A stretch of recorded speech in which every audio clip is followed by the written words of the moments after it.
안녕하십니까. 1월 19일 주일 오후 4시경 이 시간 제가 있는 곳은 중부 내륙고속도로 하행선 성주휴게소입니다. 내일이 1월 20일 1년 24절기 중 두 번째 절기인 대한이 아니겠습니까? 일반적으로 1년 중 가장 추운 계절이 추운 때가 바로 이제 소한 대한, 즉 내일 같은 이런 대한 때거든요. 그런데 원래는 얼마나 한겨울인데도 가장 추워야 할 이 대한 때에 전혀 춥지 않고 온도가 지금 10도가 넘어요. 그래서 너무 날씨가 푸근해가지고 두꺼운 방한복을 벗어버리고 이렇게 와이셔츠 바람으로 있어도 전혀 춥지 않습니다. 오늘이 주일 오후니까요. 저와 여러분들이 함께 은혜 나눌 말씀 한 절 선택해서 함께 은혜 나누도록 하겠습니다. 오늘 전해드릴 말씀은 구약 성경 사무엘상 25장에 있는 말씀을 통해 가지고 그 사무엘상 25장의 내용이 어떤 내용인가 하면은 다윗 왕 아시죠? 그 다윗이 왕이 되기 전에 소년 시절에 이제 쫓겨가지고 굉장히 위험에 처한 이런 내용이 사무엘상 24장, 25장에 이렇게 나오는 내용입니다. 그 당시에 다윗이 왜 이렇게 쫓기게 위험에 처하게 되었냐면은 다윗은 원래 이제 군인은 아니거든요. 원래 양치는 목동이었는데 그 당시에 이스라엘의 그 왕, 초대 왕이죠. 초대 왕이 그 사울이라는 사람이었거든요. 이 사울이라는 분이 이스라엘의 초대 왕이었는데 그 당시에 그때쯤에 블레셋이란 나라하고 이 초대 왕 사울이 이제 다스리는 이스라엘하고 전쟁이 붙은 거예요. 그런데 이 블레셋의 장수들 중에 이제 이스라엘에 쳐들어온 그 블레셋의 장수 중에는 키가 2m 70이나 되는, 아마 여러분들 잘 아실 거예요. 영화까지 나왔으니까요. 그리고 우리나라에 아주 큰 중기 가운데 보면 뭐 골리앗 뭐 이렇게 크레인하고 이제 있지 않습니까? 바로 그 골리앗, 그 골리앗이란 블레셋의 장수가 성경의 기록에 의하면은 키가 2m 70, 막 손목이 배틀채 같은 이런 어마어마한 거인 장수가 완전 무장을 하고 이스라엘 앞으로 쳐들어오는 거예요. 그 위용에 눌려가지고요, 그 기세에 눌려가지고 이스라엘 장수 중에 그 어느 누구도 그 앞에 서질 못하는 거예요. 폐색이 짙어가지고 점점점 후퇴하는 이제 이런 상황이 있습니다. 그냥 이스라엘을 급박한 것도 아니고요, 막 이스라엘 백성들이 믿는 하나님의 이름을 모욕을 하면서까지 이렇게 이제 이 전투를 계속 이제 이스라엘 군을 향해 가지고 전투를 이렇게 촉발하고 있는 것입니다. 이스라엘 장수 중에 어느 누구도 그 기세에 눌려가 나가지 못했지만은 장수도 아닌 양치는 목동인 다윗이 그 소식을 들었던 겁니다.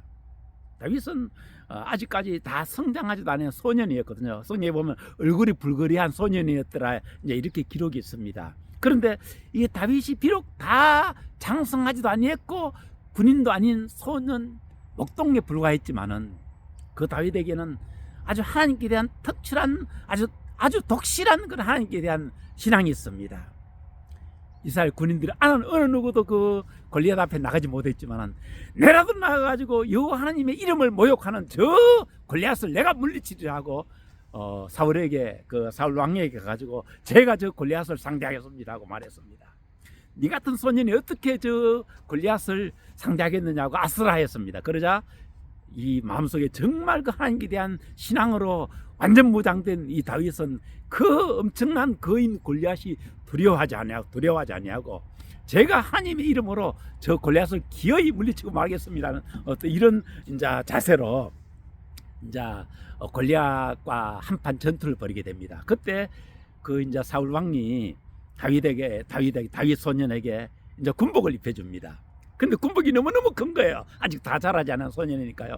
한번 입어보고 헐렁해가지고 그냥 벗어버리고 양치던 목동 평상복 차림으로 골리앗 앞에 물맷돌 들고 그냥 획 돌리면서 가게 됩니다. 그때 골리앗이 했던 말, 네가 나를 개로 보고 개 잡듯이 그 돌 들고 나에게 나왔느냐. 이제 골리앗이 이렇게 다윗을 보고 비웃듯이 조소를 합니다. 그때 다윗이 했던 말, 너는 칼과 단창으로 나에게 나오지만은 나는 만군의 여호와 하나님의 이름으로 내가 내게 나간다. 너는 오늘 나의 손에 죽을 것이다. 전혀 위축되지 아니하고 골리앗과 일전을 벌이게 됩니다. 골리앗은 긴 창칼 완전 무장한 그런 상태로, 그 장면이 얼마나 참 기가 차겠습니까? 키가 거인 같은 키가 아주 작은 소년이 완전 무장한 장수가 전혀 무장되지 않고 돌 한 개 들은지 몇 개 들은지 보겠습니다. 그러나 그 다윗은 이미 하나님이 사실은 이런 일을 시키시려고 양치는 목동일 하실 때도 이미 이런 연단을 시키셨습니다. 이 사자라든가 늑대 이리들이 이 양을 헤아리고 올 때는 말이죠, 이 물맷돌을 돌려가지고 그 사자도 죽이고 하는 이런 힘이 훈련이 되어 있었단 말이에요. 그런 숙달된 그 물맷돌을 돌리는 실력으로 위용당당하게 위풍당당하게 나오는 그 골리앗을 향해 가지고 획 집어던지니까 그대로 이 돌이 그 거인 골리앗의 이마에 맞아 가지고 쓰러졌단 말입니다. 그리고 그의 목을 베게 됩니다. 저는 처음에 성경만 알 때는 야, 아무리 성경 기록이지만 정말 이게 가능했을까, 솔직히 이런 좀 생각이 있었습니다. 그런데 어떤 다큐멘터리에서 말이죠, 이 물맷돌이 얼마나 파괴력이 있는가를 이렇게 실험으로 보여주는 그런 다큐멘터리 실험이 있더라고요.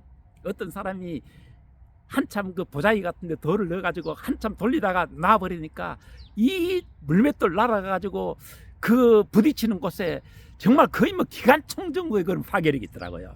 얼마든지 무장된 골리앗 같은 장수도 그 물맷돌에 정통 맞으면 충분히 적사할 수 있는 그런 위력이 있음을 그런 시험을 통해 가지고 알게 되었습니다. 그래서 이제 이 다윗이, 군인도 아닌 다윗이 골리앗을 이제 그 목을 베게 되고, 그래가 이제 하루아침에 전세가 역전된 겁니다. 그리고 다윗은 장군이 아닌데도 장군처럼 개선 장군이 돼 가지고 이제 이스라엘로 개선하게 됩니다. 그때 이스라엘 여인들이 조금 지혜롭지 못하게 노래를 불렀어요. 그냥 다윗만 잘한다고 했으면 될 텐데 뭐라고 이스라엘 그 여성들이 노래를 불렀냐 하면은, 사울은 천천히요 다윗은 만만이로다, 이런 노래를 불러가지고 그 개선 장군처럼 들어오는데 이렇게 다윗을 높여버렸단 말이에요. 이 장면을 사울왕이 본 겁니다.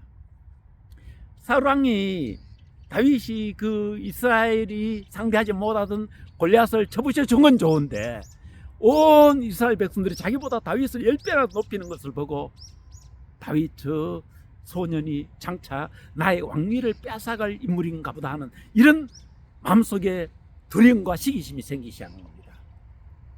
이런 이유 때문에 물론 이제 나중에 이 사울이 자신의 딸 미가를 통해 가지고 다윗을 사위로 삼습니다. 그래서 어떤 면에 사울왕의 마음속에는 다윗에 대한 애와 정이 있었어요. 골리앗을 쳐부셔 준 데 대해서는 정말 참 어떤 경우는 가까이 두고 싶은, 사위로 두고 싶은 그런 다윗이었지만은, 한편으로는 다윗은 사울은 천천히요 다윗은 만만히로다는 이스라엘 백성들의 노래를 들을 때에 제거해야만 하는 정적으로 보기 시작한 것이죠.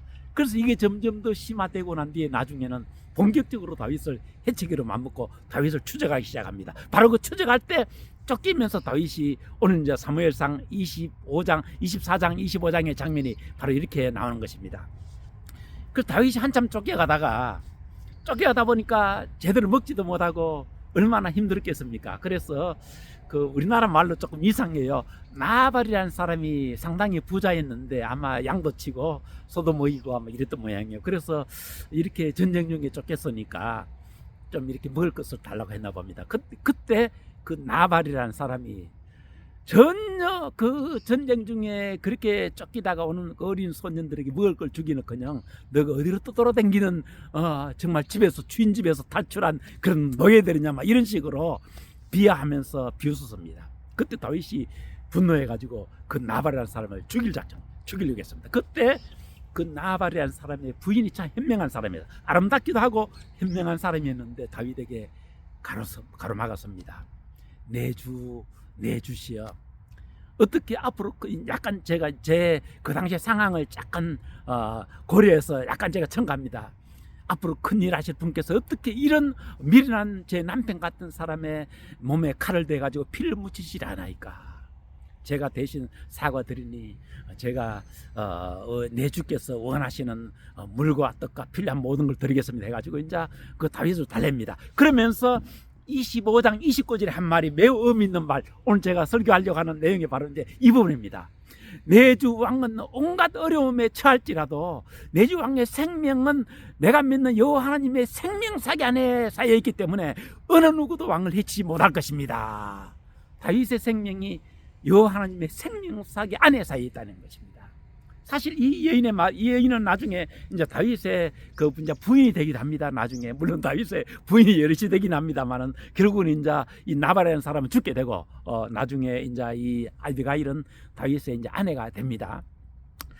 자, 이 여인의 말씀처럼 정말 다윗은 온갖 위험에 처하게 됩니다. 온갖 위험에 처하게 돼가지고 때로는 말이죠, 쫓기다가 적군에 들어가지고 몸을 피신해 들어갔는데 적군 중에 다윗을 알아본 사람이 있어가지고 거기서 또 죽이려고 할 때 때로는 말이죠, 막 미친 척 해가지고 정신병약처럼 해가지고 겨우겨우 위기를 모면할 정도로 정말 온갖 그런 위기에 처했지만은 요 하나님의 생명사계 안에 있던 이 다윗 생명은 천수를 다 누리기까지 결코 그는 어려움에 빠지지 아니했습니다. 자, 그런데 제가 오늘 특히 이 부분을 저와 여러분들에게 아직까지 뭐 2025년 초가 아니겠습니까? 이 초에 제가 말씀드리려고 한 이유는 이 다윗만 그런 게 아니고 이 세상에 살아가는 모든 사람들의 생명은 사실은 우리가 그냥 우리의 생명이 노출된 게 아니라 항상 그 우리를 지으신 하나님의 절대적인 보호 안에 있다는 것입니다. 우리가 어떤 위험이 우리를 생명을 마음대로 해하지 못해요. 어떤 위험이 우리를 마음대로 우리를 위험 속에 빠뜨리지 못해요. 그 위험보다 더더욱 하나님의 절대 보호하심이 생명사계처럼 우리를 보호하고 계신 거예요. 그래서 이걸 정말 제대로 믿는 그리스도인들은 말이죠, 어떠한 위험이 있어도 그 위험한 상황보다 더 크신 하나님의 보호가 먼저 자기 가까이 있는 줄 알기 때문에 그렇게 쉽게 동요하고 정말 예수 믿지 않는 사람들 얼마나 좀 뭐 두려울 수 있지 않겠습니까? 어려움이 보이니까요. 그러나 참 믿음 있는 사람들은 그런 속에서도 여전히 우리들이 믿는 하나님의 절대 보호하심이 더 이 위험한 상황보다 더 가까이 있다는 것을 믿기 때문에 위험 속에서 결코 낭망하거나 두려워하거나 좌절하지 않는 것입니다. 뭐 지금 현재 우리나라 정치적인 상황도 많이 어렵습니다. 앞으로 전망되는 여러 가지 상황도 그다지 녹록하지는 않습니다만은 정말 이 모든 상황보다도 더더욱 이 모든 상황보다 더 저와 여러분들에게 가까이 있는 것은 이 모든 상황을 절대적으로 당신의 뜻대로 통제하실 하나님이 저와 여러분들 곁에 가까이 계시다는 것을 우리가 확실히 믿게 되게 되면은 우리를 점점 더 좁혀하는 이런 상황 때문에 우리가 좌절하거나 두려워하지 않을 줄로 알고 있습니다. 하나님의 절대적인 보호하심, 우리의 모든 생명이나 우리의 모든 상황마저도 하나님의 그 생명사계 같은 그런 절대적인 보호 안에 있다는 사실을 믿으시고, 혹시 앞으로 조금 어려워 보이는 상황이 있더라도 절대로 동요하거나 흔들리지 마시고, 그럴수록 더더욱더 우리를 절대적으로 보호하시고 바른 길로 인도하실 하나님을 신뢰하는 마음으로 늘 승리하시기를 우리 주 예수 그리스도 이름으로 기도를 드립니다. 아멘. 감사합니다.